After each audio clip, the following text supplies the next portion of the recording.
Hong Kong police have fired water cannon and tear gas at protesters rallying against Beijing's new national security law. The chaos returned as the city marked the 23rd anniversary of its handover to Chinese rule. More than 180 people have been arrested so far. 7 are suspected of violating the new security law. China says that the law is an internal issue, and Beijing has warned foreign critics to back off.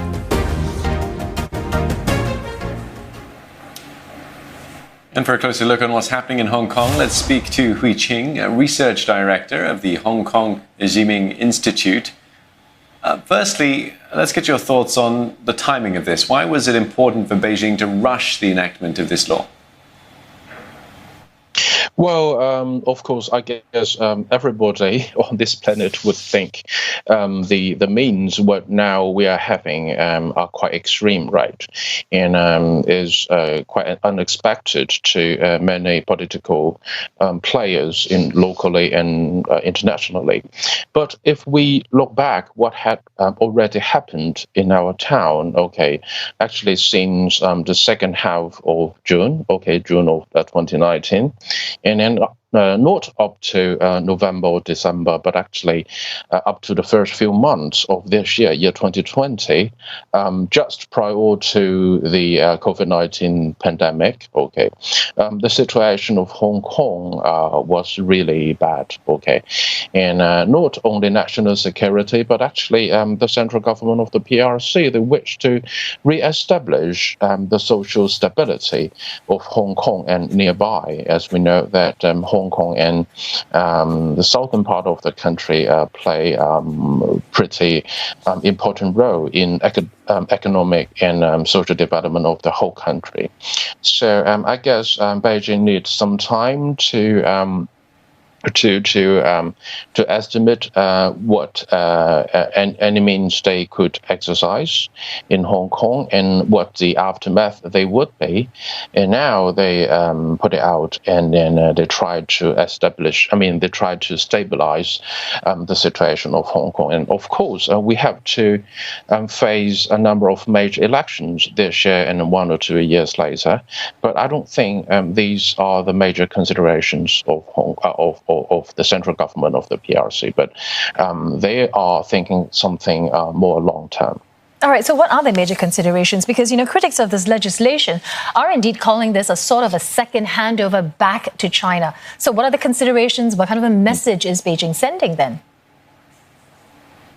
Well, of course, we know that Hong Kong was one of the last and major colonies of the British Empire. So Hong Kong, its people, got quite a long history. We've got strong connections, not only politically, economic, social, even cultural, with the West, it is true. And but it is also true that the handover of Hong Kong to China, to the PRC, exactly 23 years ago, right, the 1st of July, 1997. And as a matter of fact, it was also recognized by the major powers of the world, by the West. So if the West, not only the United Kingdom, but also the United States or even the EU, to try to support the democratic movement of Hong Kong. How do we develop a more democratic political system? We try to protect human rights and liberty, freedom, we always emphasize on. And I think depends on our extent, promoting democracy, protecting liberty, freedom, and human rights is an entirely different thing from promoting separatism. I think separatism and independence of Hong Kong really sensitive to the ruling party of China, and I guess it is one of their major concerns and worries. So do you think it's a misunderstanding on the part of those other countries that you mentioned? Several countries, foreign countries, some of the ones you mentioned are urging China to revoke the law, but China says Hong Kong's affairs are its own business. How is this going to affect then Chinese foreign relations and Hong Kong's relations with the international community? Yes, it is. Well, of course, the situation is rather complicated, right? And we know that the relations between the PRC and the United States nowadays is so sophisticated.